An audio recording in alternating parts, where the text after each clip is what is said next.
Hello people, tonight on A Dose of Drew, it is not a knife review, but I have a different kind of video for you. I have the spider monkeys again. This time I have the conversion kit I got from Southern Grind. Thank goodness. I hope everyone down there stays safe with the hurricane. For those who don't know, Hurricane Ian is tearing through the south at the time I'm making this video. And I know that Southern Grind has facilities there, so I hope everyone's doing well. I was lucky enough to be able to get my replacement screw set for the red and black M4 to match the blue and black. I really dig the dark screw set on that. I think it really brings out the colors of the handle.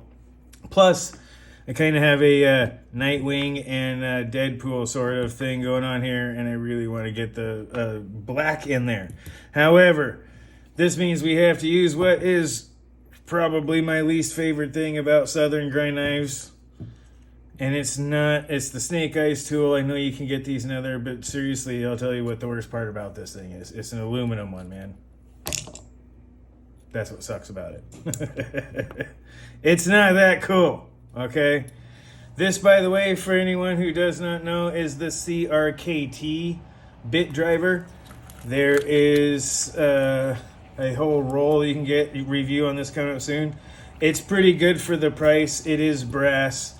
It is magnetic. It has a wonderful tip action. It's not a bad value. Sorry for the AC there, you guys. It's not a bad value, but full review coming up soon.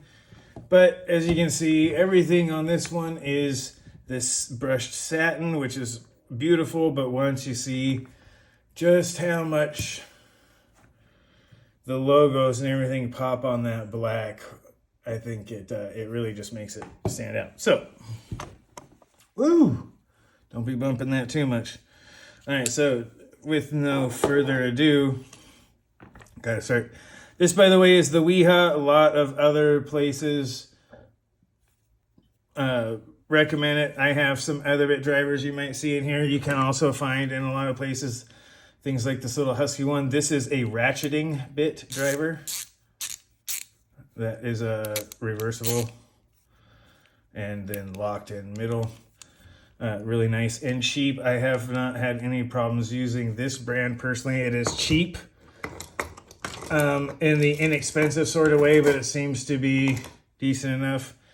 And the one that I splurged on is the ANSA one. So you may see me use any of these at any given time as a way to try and get through this a little bit, but really it is mostly going to deal with a pivot. It is actually a fun knife to get rid of, or to take apart, not get rid of. Wow, that was not even a Freudian slip. But one thing I am going to address as I pull this apart is what a lot of people talk about. First, I'll do the pop, because this is the unadulterated one. Right?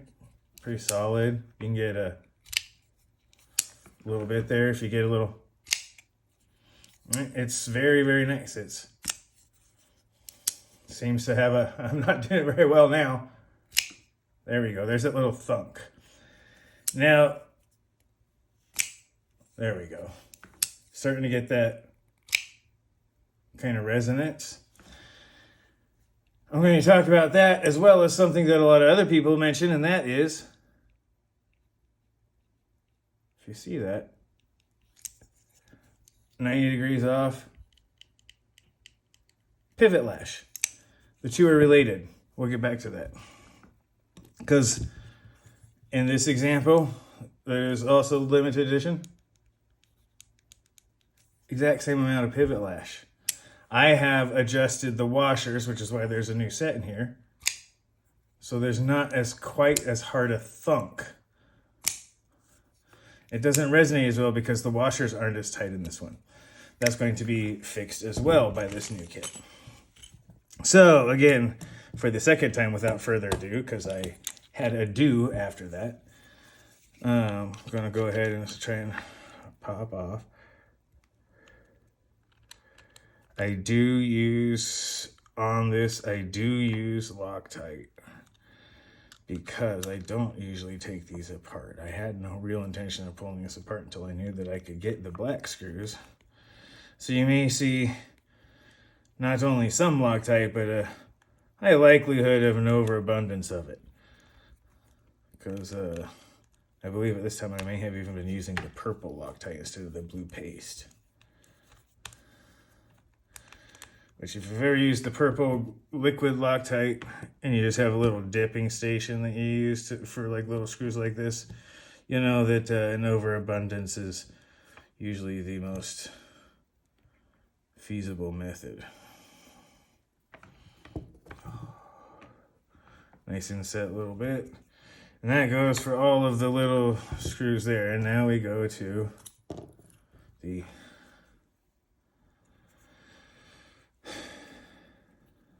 snake eyes tool, which is almost impossible to get apart if you Loctite them too much, which is why I use the purple.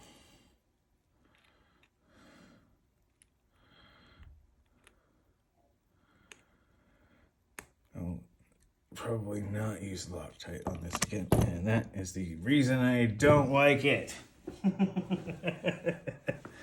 For those of you who missed that little fun part right there, that is the reason I do not like the snake eyes tool in aluminum. None of the magnetic tips hold it in.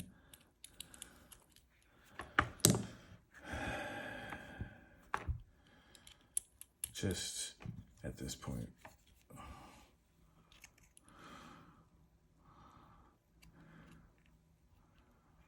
It's not the lineup issue, which is its own thing. It gives it its nice little snake bite look or whatever. It is. They even make it relatively easy to acquire one. It's just a pain in the ass. All right. So, one thing that is fantastic, the depth of this pivot is basically the entirety. It's not going to strip out ever. That pivot screw right there is deep dish all day long. I love that. That is a fun thing right there. All right, Spider Monkey CPM M4 coming apart. On one side here, we'll finish off the task with.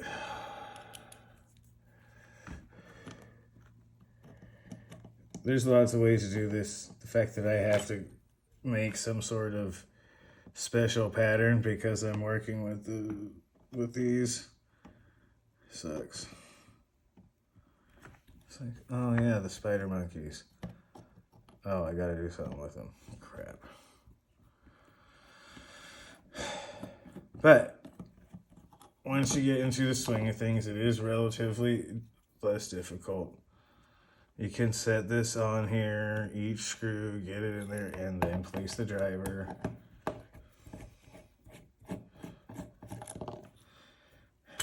Anyway, it's just a pain in the butt. I'm sure I'm going to have to do it on the other ones. Now then. Dun, dun, dun, dun. I have my special carved, stabilized wood prying tool here.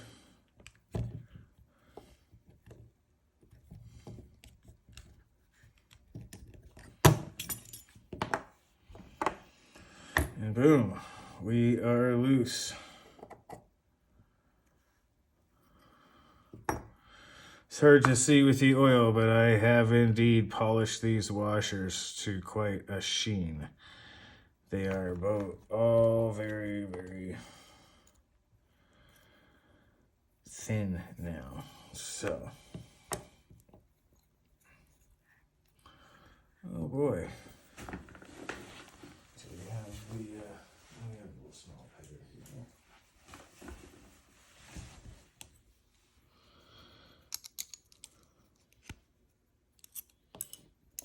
Little dollar store pliers work great for this little kind of task.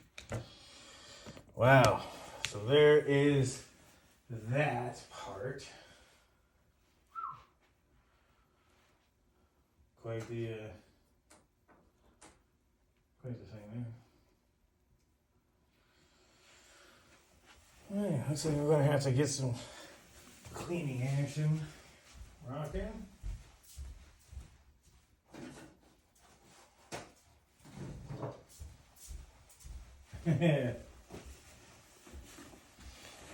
And freedom hanks before you can say anything more. Yes, it is indeed the quicker picker-upper for this purpose. Without a doubt. Get some cleaning action happening. All right, while I'm doing this, I want to talk about some of the pieces on here and what that pivot being loose on the pivot lash, which you can see right there, that twisting. Maybe you can see it. That twist, that's pivot lash. But it locks up quite solid. So it's intentionally pushing that forward, which is what makes that sound. On such a small knife, it resonates really loud. Right? That's a lot of noise for a little knife. You get something like this and right, hear the difference. This is a frame lock, a titanium frame lock. It has a lot of titanium there to resonate with, but it's kind of subdued. But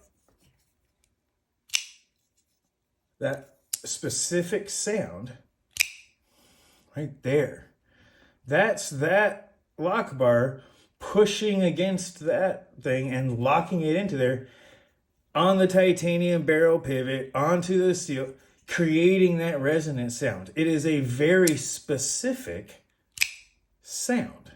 And it's like that on every single one. It's an engineered sound. Yes, there's pivot lash, there is. But it's actually engineered in. As far as I can tell, I have not had that directly confirmed by Zach Brown or anyone like that. I'm just telling you, I've held a few now. Every single one has the exact same amount, and it has that very distinctive sound, which it's really hard to believe with so many other things on there, including a lock face right there that's polished out of the factory. I've mentioned this before on a couple of other videos, but it's there to see. So that lock face is actually polished from the factory. It's not, you'll see on a lot of knives and high-end knives, it's not something you have to do. Right? You can keep that lock face right there. See if I can't get a little bit of rubbing alcohol to get some of that grime out. This will be a nice cleaning for it. All right, so you can see that shine. There you go. It's like, is that, can I see? There we go. That's actually fairly well polished. It's not your usual like 400 grit grind on there. It's far more polished. There's a very distinct smoothness there so that it doesn't grind down more. There's a roughness taken off of that actually keeps it from grinding down more, which is welcome, quite honestly, in a knife that it to me that says they have that lock bar, that lock face insert right there. Right? So you have a lock face insert that's pressed into place. It's got its own very it is wear profile is going to be minimum. It has a very, very, very specific, very, very specific dimension. Everything tells me that they can make that pivot tight if they weren't trying to do something else with it. Every other engineering part of this knife says we can do it with that level of precision. Absolutely. Little sip of coffee there. And I understand there's reasons why they may not for production costs and stuff like that, but there's, quite honestly, these aren't even slightly advertised as budget pieces. They're not making too many concessions for production costs, from what I have seen and experienced. And I have had, I believe, I've owned 3 and I own 2 now. So I've owned a General S35 VN one, the M4, and this S45 VN, which matches, or at least is close in serial numbers to the M4 version.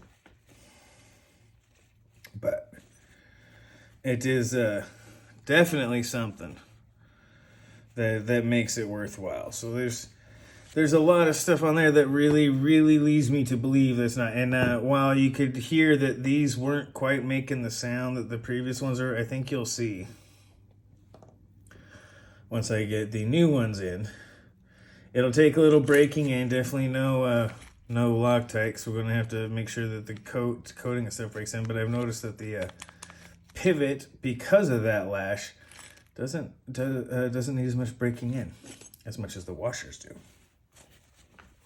So there's that little tidbit if you happen to have something like that. It really is the washers that determine the break-in period, I have noticed on the spider monkeys myself.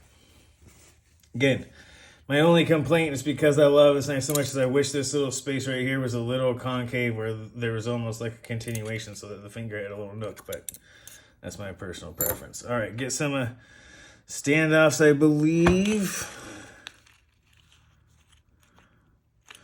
All right, so the silver standoffs stay the same, but the rest goes into the ash heap. And somewhere around here, I do or do not.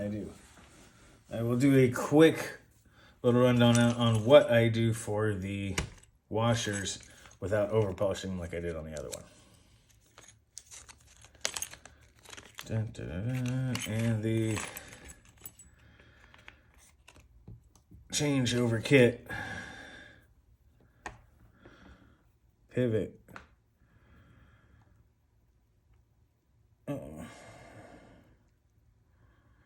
All of my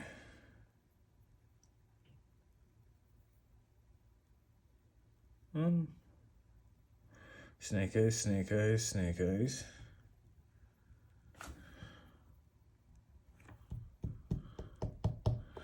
Well, there's only two for the clip. That's not a deal breaker at all. Not a deal breaker at all. And I have no doubts. This is a video. I don't edit videos, you guys. I just opened this up. So I have not given Southern Grind a chance to make it right. They have never failed to do so when I've brought anything to their attention. I have no doubt this will be the same case. For those who know, there's only two screws for the... I can put a silver one in if I feel the need, but I'd rather just leave it black. I may even have some spares around here. I'll get to that another time. I don't want to do the searching completely on camera. I'm sure I can find a black T6 screw fitting that description if necessary.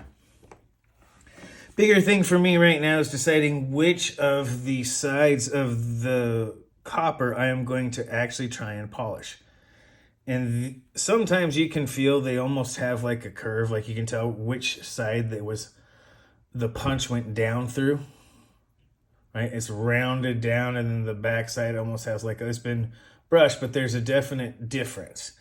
I tend to try and put the side that's rounded towards the blade and the side that's not towards the liner.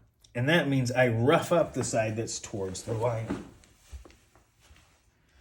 And where did I grab all the pieces? For me, the easiest thing I found to do it is the little rust eraser stuff. If you don't have these for your knives, I highly recommend them. But you find the one you're like, okay, and you pick that side, and I rough it up on there. And I just make sure I pick the same side every time.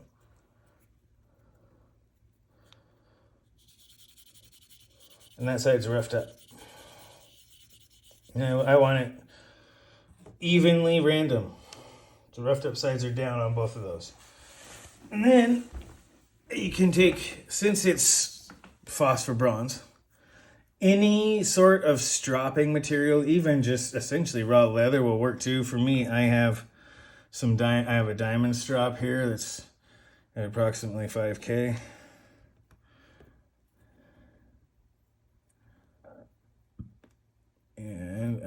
sideways. There we go. And I will just quickly strop to smooth. This is a couple microns, right? Smooth side up, smooth side down. So this is like a 2.5 micron or so, which is enough to really start smoothing out. Smooth side up. I do have this, which is a 1 micron, which is approximate, very, very, very good. It doesn't take long. As you'll see, it starts picking up stuff on it really quick, especially the diamond stuff. It does not take much to smooth them out. Don't over polish them. You will wear them down and it won't fit tight. This is rubbing off a couple of microns you can probably get away with, but you don't want to do too much. That just assures a smooth side and a rougher side. The rougher side being on the outside, the smoother side being on the inside, gives a little bit of hydraulic smoothness for the inside, and the rough side on the outside means that it tends to grip so that the washers tend to move less while the blade does. You get a little bit of hydraulic slippage, which gives you some smoothness throughout, makes it nice and tight, nice and great, while those tend to move less. Just a little bit. There's a mic. I'm doing it very basic. It may not have it. I do it on principle, not on evidence. So if anyone has anything to the contrary, I'm all ears. I don't currently have a microscope that I cannot, or electronic or otherwise, that I can currently confirm or conclusively disprove my own statement. So someone else does, by all means. I'm always willing to learn. Also, for those who do not know, I am a KPL fan. I have all of their kinds. The Ultralight was from Blade Show West last year. Thanks, homie, who was walking around and gave that to me because I was talking about how cool KPL was. Heavy for the detent balls. Ultralight for bearings, and I like the original better for washers, believe it or not. All right, enough of that. Ready to put this sucker back together. A couple of things first. I will do KPL heavy on our little detent ball friend.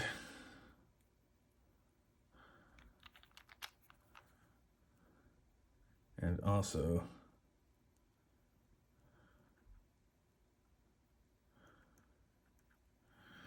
in the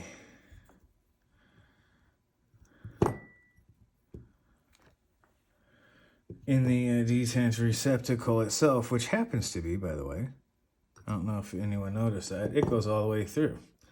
I don't know if I can make that so it's visible here, but I will try. All right, KPL heavy there. But their detent ball is not just a divot. Let's see if I can make it so you can see. Maybe that'll help. Anyway, it goes all the way through. A little bit there, a little bit here. And that means that we have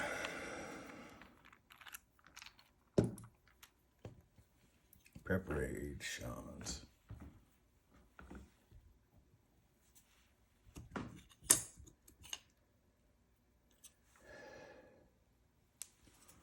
It is a D barrel, but the D is in a unusual position.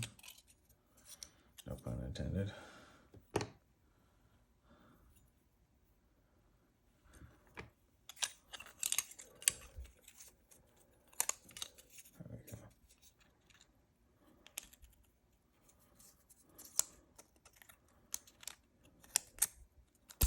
All right.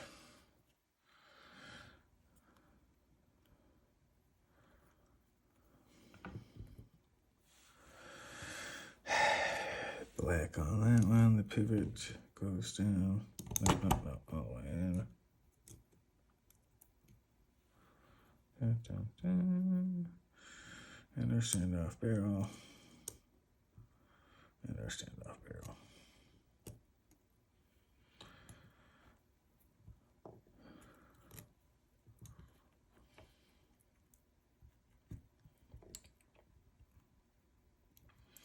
This will have to come apart in a short bit since there is coated pieces on here. But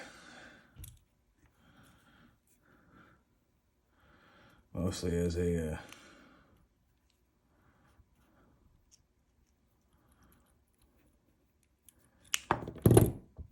cleaning and precautionary measure here. These are just easier to do at some point with your hands sometimes.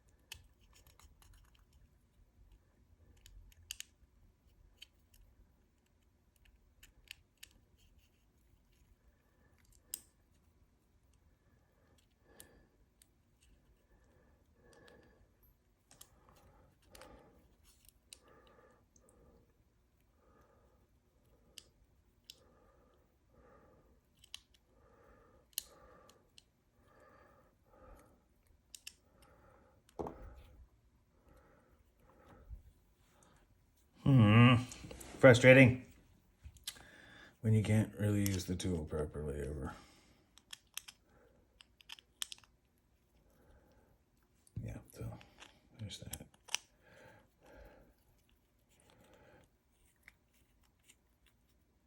There you go.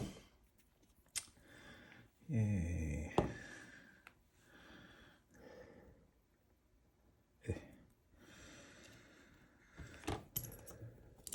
Oopsie.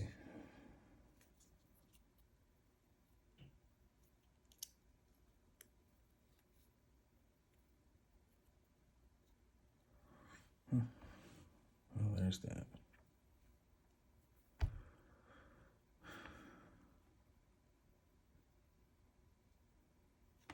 All right. That in place. Standoff in place. I oil both sides of the washer. Some people do not. Get this where you can see it better. I do the tiny dot. There's gonna be some slippage there. Rough side down. And again, just a little bit here. It does not take much to really make a thin layer. But for this, honestly, because of the pivot lash, I actually oil the pivot. I don't most of the time. It's usually a waste. There's it'll come in from the other areas, but on this one it's worth it because of that pivot lash.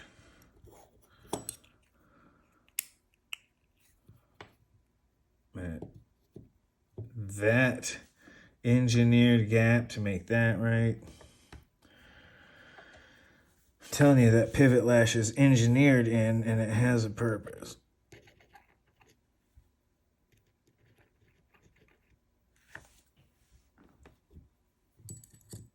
I'll see how close to that I can get. And yeah, I'm taking a cue from Nick Shabazz, and I'm using way too much lube. It helps. Don't ask me what. We're just going to not talk about it. That's how I learned to deal with emotions. Anyway, as I digress and wander aimlessly about the fields of my mind, let's see if we can't get that to snap in place nicely.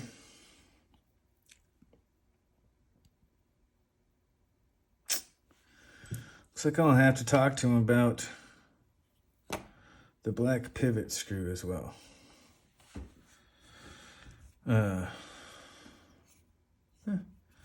Not everything works on the first try. I'll definitely be using this to make sure I can get through. So, close. I'll be working with Southern Grind to make sure I get the rest of the pieces here. It looks like the kit was just missing a screw piece or two. Not a deal breaker in any way, just something to take note of. And I'll send them photos from this video, of course, letting them see what had happened. So, but it will have, for the most part,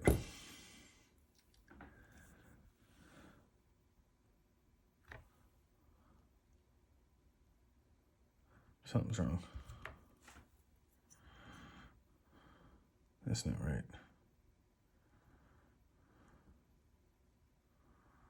Is it? No.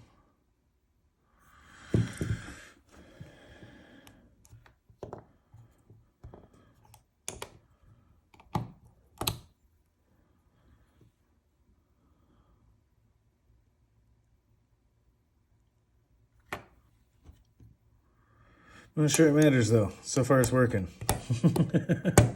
So far I can't see a reason why that shouldn't be like that. I was kind of going to put the silver on the other side, but right now, since I have to take it apart anyway, I will fix that when I get the other pieces. So yeah, looks like we all make mistakes, huh?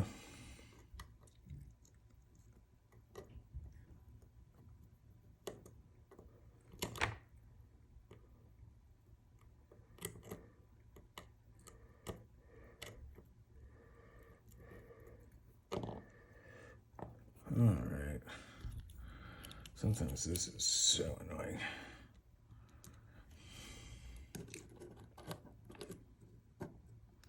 But it can be overcome like so much else in life. A little bit of patience, effort, and adaptation, and you can make almost anything work.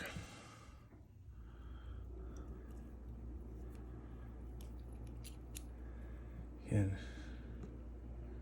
even if it's a non-magnetic tool that wants to fall out and make your day hell, you can figure something out.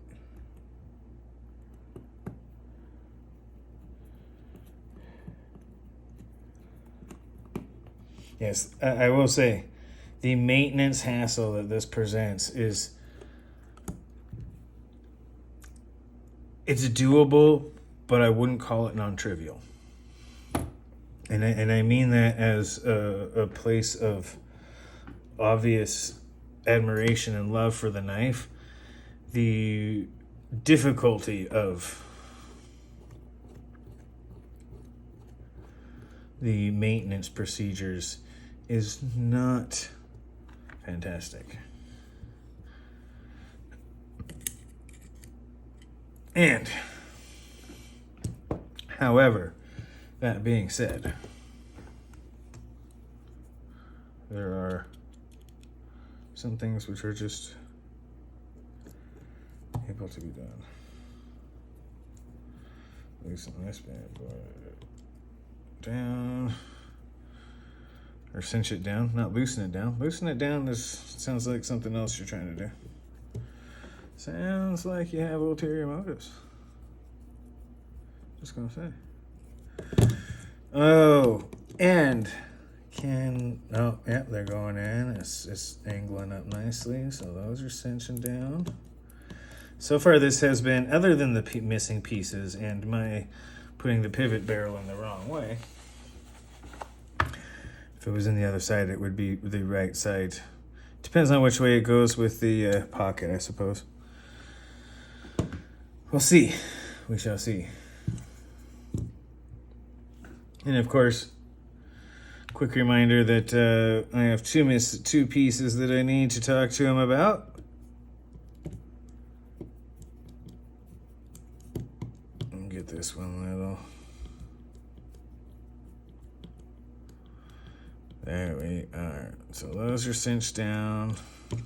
Make sure they're right and tight the way they're supposed to. I rarely worry too much about the angle of the liners on this, but as you can see, I probably should.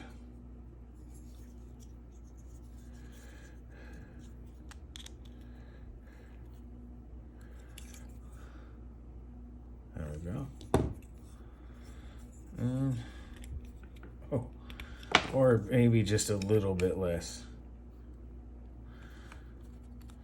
Still want to be able to open it. Oh, all right. So there's still a little grease, but see if I can get that snap out here. All right, not under the, man, why do I have to do it over here? There we go. It's so, not quite tuned in. I'll have to get maybe some of these others. Oh, I guess I gotta use the snake eyes tool.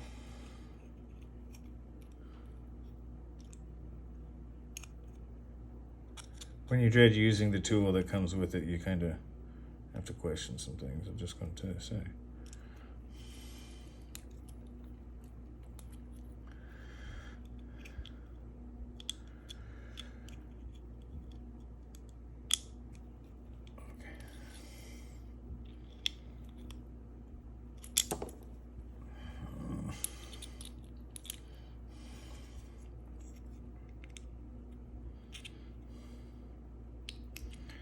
Again, not a big deal, but also not non-trivial. Also not trivial. This kind of effort just to make the tool work is non-trivial.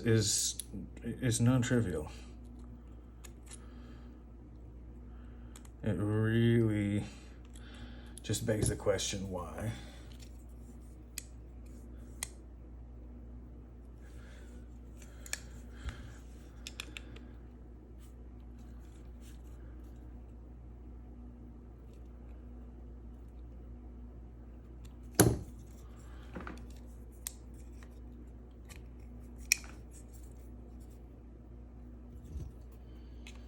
A little bit to the left. Let's see if loosening is going to help.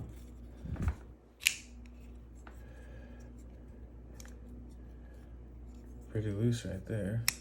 Not bad, not bad. Still breaking in, but a little squeaky.